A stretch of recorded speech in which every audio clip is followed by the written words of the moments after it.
Hey, it's Endymion. Merry Christmas to all that celebrate recently, and today I got more news on Marvel Rivals. From Overwatch's dev team that's panicking and pretty much begging players to come back, reviewers claiming that Rivals is shameless and lacks identity, and some really weird changes that are coming to the game that players are now claiming could kill Rivals before it even gets going. So let's get into all of it. Firstly, Rivals passed another milestone, which is 2 million Discord members. Good for Marvels, but if you ask me, there's no way I'm joining their Discord now, because the thought of being anywhere where 2 million people are talking at once makes me want to throw myself into the nearest river and become one with the fishes. Can you imagine being the community manager of Rivals, sifting through all of those messages daily? There's not enough Advil in the world to save you from compiling all of that. But what is more funny to me than that is how Blizzard is just shamelessly trying to get players back to their side. As you obviously know, Blizzard makes Overwatch. They've been lounging about, sabotaging their own game and promising things like single-player modes only to not deliver. All because they effectively had zero competition within their spaces for years. Then comes Rivals, which eats away a massive chunk of their pie, and Blizzard is finally sitting up in their chair, and realizing if they don't start changing things, Rivals could eventually devour them whole, as this Dexerto article states. Overwatch 2's devs are clearly scared of Marvel Rivals, and that's a good thing. I agree, by the way. I know Overwatch superfans are likely very butthurt that Rivals exists, but in all honesty, strong competition within any genre is reason alone to celebrate. Because ultimately, while these companies are fighting like the Titans in Xenoblade, we all just kind of win as players. Because now Blizzard can't sit on their asses doing nothing because you had nowhere else to go. Because if they do lounge about and doze off, Rivals will just keep stealing hundreds of thousands of precious players from them. This brings to the part where people start asking, well, how does Blizzard win back people exactly? According to Blizzard, their first attempt is going to be by trying to woo players in with free skins aplenty, which they haven't done as much as they usually have in the past. Apparently last Christmas, Blizzard was giving away a massive total of 1 skin for free during Christmas. Wow, how generous. Yeah, that's all they did, as a big thank you for playing their game and spending all your money on skins so that you have to eat ice soup for dinner instead. You got 1 free skin. So what are they doing this year? You're not getting 1 but 4 skins for free instead. One of these is the avatar skin for Mei, the Katara one. That's a skin they're giving away for free, which probably tells me the reason why they're giving that one away is because it didn't sell as well as they maybe hoped. There's no way Blizzard of all people is giving away stuff they actually can sell. Besides that, you got 3 other skins, all shown on screen here, that you gotta play 9 games in total to get them all. It's a valiant effort. I mean, at least Blizzard is ensuring their player engagement numbers increase, if players need to play at least 9 games during Christmas to get all of these freebies. It's something at least, I guess. I mean, you can't say Blizzard isn't at least trying. However, I think if Blizzard really wanted to differ themselves from the competition, they would probably circle back and implement that single-player mode they advertised as the big selling point of Overwatch 2 in the first place. I think a PVE mode for Overwatch would be a big seller for players to come back to the game, as it would likely create a sub-community of players, both casual and hardcore. And of course, if that single player mode existed, it would be a big reason for players to play Overwatch over Rivals, since obviously Rivals doesn't have any PvE content. However, if I'm being honest, Rivals is made by NetEase, a Chinese mega corporation. If NetEase really wanted to eat Overwatch's lunch, they would just launch their own single player mode with co-op instead. If that were to happen, Overwatch would be cooked, fellas, and rightfully so. Maybe if Rivals did that, it would force Overwatch into having to revive their single-player mode from the dead. A big reason why that single-player mode died in the first place was simply because Blizzard couldn't reasonably monetize it. Which, yeah, I agree is stupid, but you lost a cool game mode full of stuff to unlock because some Blizzard executives were mad they couldn't afford a 4th yacht if you got to play it. So into the nether realms of the content vault they went, and this is why I think Rivals, if anything, could destroy Overwatch if they just launched their own. Who knows, maybe it's in the works right now. At the very least, I think Rivals could benefit from a horde mode style thing even as well. And since this is NetEase, they have the money and manpower to build entire cities in weeks if they wanted to in terms of game development. But maybe they don't even have to do that, since the moment Rivals launched, Overwatch has been bleeding anyway. Like, this article came out all the way back on December 9th. Overwatch 2 hits record lows as Marvel Rivals dominates hero shooter genre. This record low player count, it hasn't really changed since then, as Rivals just continues to grow like Cell in Dragon Ball Z. It just keeps swallowing entire demographics and then achieving new forms, while Overwatch stands there mortified, unable to do, well, anything about it. Even places like PC Gamer, which originally stated that they hated Marvel Rivals, are now starting to turn their opinions around. Okay, I take it back, Marvel Rivals is not an aggressively bad, unsalvageable mess, it might even be good. PC Gamer spends the majority of the article claiming when they first tried Rivals, they thought it was a bad derivative game. But now they've changed their tune and find themselves actively wanting to play it more often. Claiming that while some heroes in their opinion aren't interesting enough like Magneto, they have started to find what others found compelling about the game to resonate as well. What I've been noticing about Rivals is there's quite a few of these websites that are dunking on the game, yet eventually always seem to turn around to it too. Like I said in a previous video, there is a weird distaste amongst Western gaming journalists when it comes to celebrating games that are made in Asian countries. As if their existence threatens the balance, which to be real with you, they kinda do. I mean, it's no surprise that big Asian hits like Black Myth, Wukong, or Rivals, to name just a fraction of the Asian-made media that came out this year, that did really well, and rightfully so swept over the entire games industry in 2024. I mean, I completely understand why Blizzard and these games journalists are apprehensive about praising Rivals or giving it any positive press. Cause it is yet another Chinese-made game that is eating the West's lunch. But I mean, it doesn't need to be this way, but the reality is that the West just has no interest really in giving players what they want. Fans want attractive women and idealized superhero-looking guys, and the West rejects this and gives them slop instead. Rivals has everyone looking like superheroes, which I mean, it makes sense since it has Marvel in the name, but we all know that if Rivals was made in the West, it would have the ugliest character models known to man. Just look at how Magic is depicted in the mega flop Marvel Midnight Suns compared to her Rivals counterpart. It just tells you what the West is valuing over the East. Probably helps that China, at least, they have laws in place within their home country that they're not legally allowed to depict women as masculine or men as feminine. Which, if you ask me, that's a pretty good rule, all things considered. It keeps things straightforward, and in a marketing sense, it works wonders clearly, as players are flocking to games that don't hate the female or the male form. Nobody, as far as I know, is considered non-binary or whatever in Rivals either. These are simply the comic book counterparts as they are, just in game form. I'm honestly surprised that Rivals even exists, since Disney, which owns Marvel, has been allowing plenty of stupidity with their franchise already. But I guess since NetEase is Chinese, they just flat out refused to make the game unless they could make everyone look authentic. And I think what Rivals proves more than anything is how starved the market of consumers are for genuine depictions of characters and the standards of beauty. It's incredible placing Rivals up against, say, Concord. It's actually the perfect encapsulation of what the West considers the future versus the East to a T. I mean, Concord was quite literally called, as WCCFtech.com said in their article, Concord staff says game was referred to as the future of PlayStation. This was quoted from Colin Moriarty of Last Stand Media. But yeah, that DEI slop was considered the future of PlayStation for years when it was in development. It costed $400 million to make, and no, I'm not kidding you, Concord, in the 2 weeks that it was available for purchase, it only made Sony $1 million. That's it, that's all it made, and then they pulled it and they killed it, and from what I understand, it has already been written off as a tax return, and the entire project is now being liquidated and erased from existence.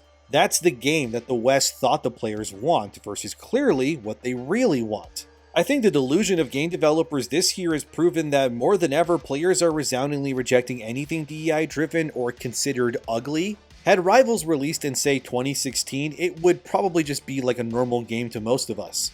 Women are women, men are men, it's all fine and dandy, but after years of forced behaviors and toxic positivity within the games industry, the problems have bubbled up and they're not changing for years. And now what would be considered a normal game like Rivals or Wukong back then, it ends up exploding and doing Grand Theft Auto numbers now. Like I said, the audience out here is starved and players more than ever are speaking out against the industry. So while the games industry can try to gaslight players all they want, the reality is simply that they need to start giving the paying customer what they are actually demanding. Or like I said in the past, if you don't, your competitors, namely China, definitely will give that eager audience what they want. And I'm not kidding you when I say this with no hyperbole. I genuinely believe that if things don't change, we could actually see a Chinese monopoly on gaming come 2030 by the earliest. Too many Western things are failing, and the Asian-made stuff, it just keeps on winning, and I'm gonna be straight with these game devs. If they don't start giving players what they really want, once China owns you, you're never going to be able to push non-binary trends or any of that stuff ever again in games. Then the game industry will really become a corporatized behemoth that bends the knee in one way, namely China's. But this has been done by the hubris of game developers, executives, and activists. The world is changing, and it's very clear what was considered the status quo, or more like what was trying to be forced on such in 2016 to 2023, has been resoundingly destroyed in 2024. You gotta start giving people what they want or face oblivion. Overwatch has been a part of this problem too. Focusing more on gendered stereotypes or woke pandering than fixing their monetization problem or delivering what was actually promised by the company in the first place. What I find very interesting, and it's so telling, is that Blizzard, if you didn't know, uses an algorithm program where they punch various prompts into it to see how diverse and pandering a character is. I'm not kidding, it's called the Diversity Space Method tool, and yeah, it's real. And it's why so many characters, especially in Overwatch 2 in recent years, have pandered in some which way. But what I find interesting is that if you were to plug in the Marvel Rivals cast into that diversity tool as it stands right now, pretty much 90% of the playable cast would fail the tool's basic levels of perceived success. Sure, there's diversity on the cast, but a large majority of the heroes and rivals are white because the characters are white in the comics too. Don't get mad at me, I didn't make Wolverine or Spider-Man, but the point remains that if you were to plug Wolverine, Spider-Man, Scarlet Witch, Black Widow, and such into that tool, they would probably all fail the test. Because they're all too straight, too white, and adhere to one gender, yet in comparison to Overwatch, these heroes and the games they're attached to have exploded in popularity and recognition, not just amongst white players, but all kinds too. So what does this mean then? Does diversity really matter, or could it be that audiences, regardless of skin color, religion, or sexuality, can tell when companies are pandering for non-authentic reasons? I like to think that it's all of it, and people just aren't as stupid or receptive as Blizzard would have liked them to be. And like I said before, Western games people don't like that non-Western things are winning. Kotaku's own review of Rivals had quite a few things to say that prove just like here where Kotaku says, to call Marvel Rivals derivative would be an understatement, and if the notion of one big corporation looking at another big corporation's homework and barely trying to make it look like they didn't copy it doesn't sit well with you, you need not apply. If you're willing to overlook that, however, you're in luck, as what Marvel Rivals lacks in meaningful iteration, it makes up for in feeling like it hasn't lost sight of being enjoyable to the average person. Again, the Western journalist is mad that Asian stuff is out there doing better things than them at their own game. And again, this is only happening because these Western game makers have lost sight of the bigger picture. I also really hate when people say this game rips off this game. Like, dude, every game rips off every game. Overwatch rips off Doom and Wolfenstein because it's a first-person shooter. It rips off Team Fortress with a hero shooter. Every character has their own kid idea. It rips off anime and manga with its very stylized design that clearly takes inspiration from how the Japanese make their characters, yet nobody seems to care because it looks cool. It's like getting mad that a game has a save data option or this car manufacturer ripped off this other car manufacturer because both cars have 4 wheels of suspension and they have a steering wheel. Like, what are we doing here and what does this prove exactly? Because everything is a copy of something else. You are a copy of your parents. You understand what I'm saying in this video because you understand a language that was copied by other people and then taught to others over years and years. Can we stop this whole everything needs to be 100% unique or it needs to be destroyed rhetoric? Rivals is like Overwatch? Okay, and Overwatch's monetization was clearly stolen from Chinese games too, so what? Overwatch was full price before, now it's free to play like its competition. Does that mean it's instantly bad because it copied its competition? Or can we understand, like rational adults, that when it comes to the market and what works and doesn't, that everything is copied? It's all reiterated and then translated into things all the time. It doesn't make the final product any less engaging, cool, or unique, simply because it reminds you of something else. I love Souls-likes. Sure, they're adhering to what From Software did. Yeah, that's why I like Souls-likes. And please keep making Souls-likes. I don't care if they're just reiterations or copies of From Software's designs. You don't see FromSoft suing Liza P for existing. Whenever something works, especially in games, it gets replicated. If microtransactions didn't work, no company would copy it. But they do, hence why so many have it. Same with battle passes, and the whole every AAA game is basically open world almost always. I think attacking rivals for being similar to Overwatch is just cope if I'm being honest, because it's clear that Blizzard wasn't catering enough to that crowd that likes that sort of game. And when Battleborn died or Concord, these journalists may have said that they were a little similar to Overwatch or whatever else, but since they were nowhere near successful, it was fine. But since Rivals is fighting for the crown, it's now a problem, and I think ultimately, it's just jealousy. It's like a restaurant that offers the bare minimum and is super expensive that is being mad that there's a place across from them with better quality food and prices. Don't be mad the other store exists, you should be upping your game to meet the demand. The existence of Rivals is there simply because Overwatch failed and faltered to give fans what they really wanted. Why wouldn't a competitor want to close the gap and take from them? It's business. Kotaku at least said one thing I agree with, which was this. Right now, most characters feel powerful, and that's because Marvel Rivals doesn't feel like it's chasing some unreachable ideal of a perfectly balanced hero shooter in which every character is competitively equal to one another. Such balance is a nice idea, but the pursuit of it has drained some other games of what makes them special. And this is a big reason why I stopped playing Overwatch altogether. When things keep getting nerfed into the ground, it doesn't make the game more fun to play. Instead, you should be buffing what doesn't work to make it up to par with what already does. If you're ruining the fun aspects of your game to make some crybabies happy, it doesn't make any sense to me. And personally, I don't care at all about esports. Maybe you do, and that's cool, but I don't go out of my way to watch that sort of thing. No shade towards it, it's just not my thing. And personally, I'd rather have my casual, fun online game not getting ruined because a group of like 200 people at best are really mad that Iron Fist hits too hard in competitive, and therefore now everything has to be ruined because a streamer got butthurt live a few times, so now thousands of players, if not millions, got to suffer because of their insane demands. Like I said in a previous video, role queues should never come to casual rivals, but it should exist in competitive. And I think if they want to nerf crap into the ground like crazy, keep that in competitive only. If Iron Fist is too strong in competitive, or I don't know, Hawkeye is too lethal in competitive, do all your nerfing over there and keep it only there. Just leave the casual stuff alone. Buff things, sure, like Storm for example, who I think is just not well designed and feels kinda weak. Yeah, she needs a rework. I also think the game needs to just prioritize implementing new characters that aren't duelists in the future. More healers and tanks are always a good thing in my opinion, and I think based on the many games I've played already, that most players don't care about the objective and just kinda want to kill things anyway. And I love seeing a team full of duelists fight me because they're always so easy to kill and overwhelm because they're usually likely idiots. At least Ultron's coming in Season 1, we know that already, and he's a healer, which is cool. And so is Human Torch at some point, and he's a duelist apparently, as if we needed any more. But I think that if Rivals wants to remain fun and keep growing, they need to understand that the majority of the player base is casual, and it will always be that way.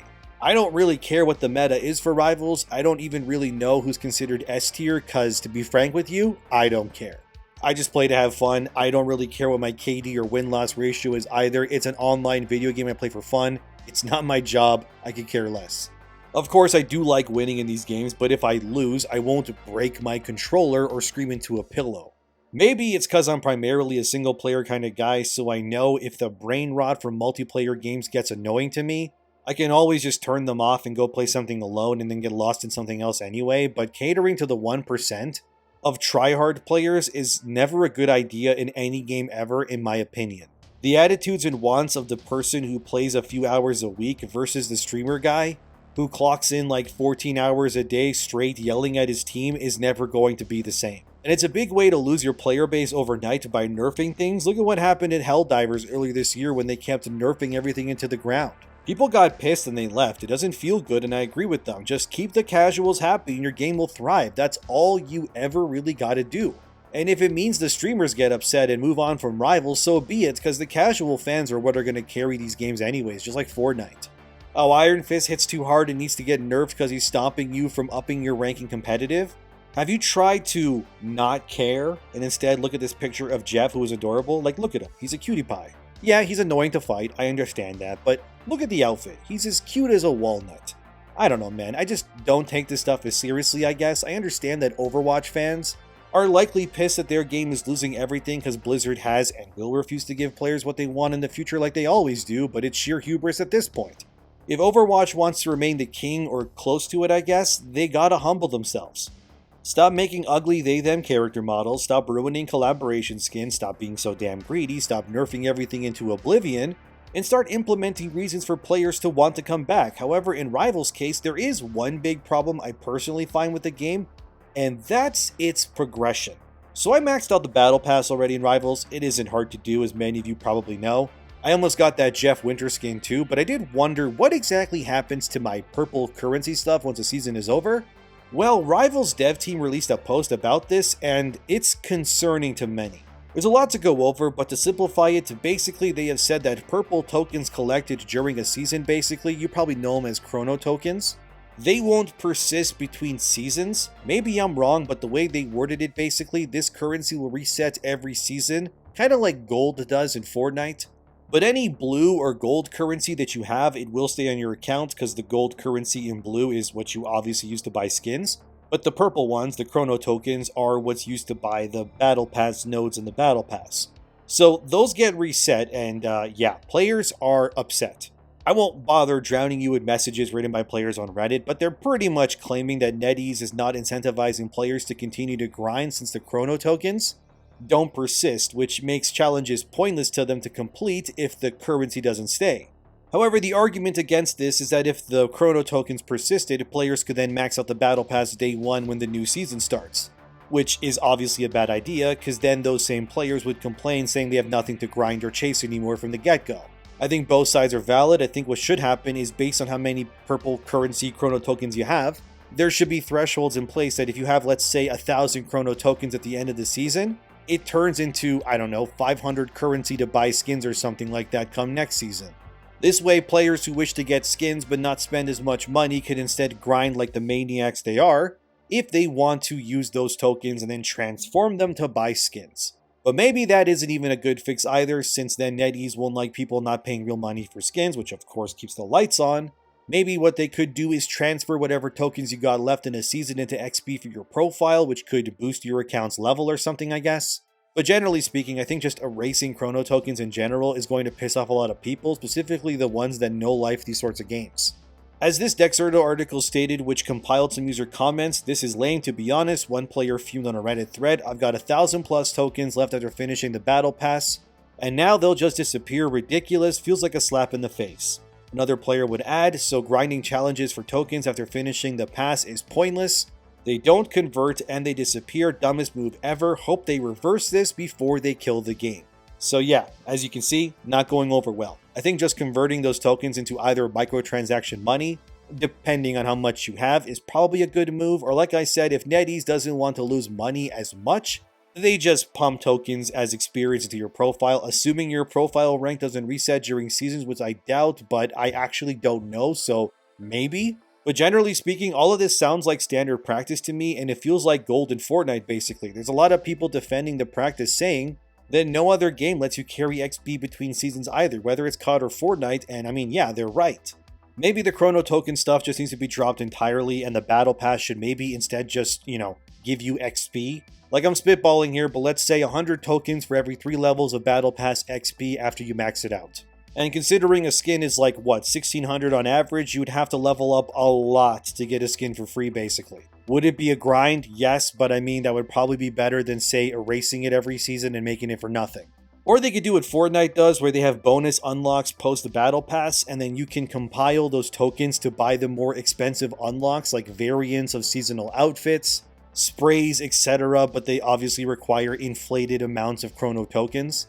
But let's be real, the grinding crowd would get all of those and then still complain anyway, so you can't really satiate the player who no-lifes the game either way.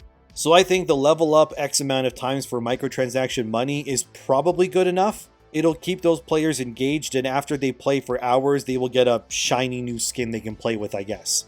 It's a win-win for everyone. NetEase gets their insane player engagement numbers, and a player gets whatever skin it is that they want. But yes, this sort of stuff can kill games, so hopefully NetEase fixes this before long. But that's what I got for you today. Overwatch devs are still butthurt that their game is bleeding players like crazy, and they're now resorting to giving away free stuff via player engagement. Reviewers are calling Rivals shameless and derivative, and players are demanding NetEase give them reasons to keep playing, or the game could die before it even hits its first birthday. Lots to think about. I guess we'll see what happens. Season 1 starts in a bit too, so I'm interested to see what can be obtained, but for now, that's what I got for you. Thank you for watching, subscribe, thanks to my supporters, and I'll see you guys in the next one.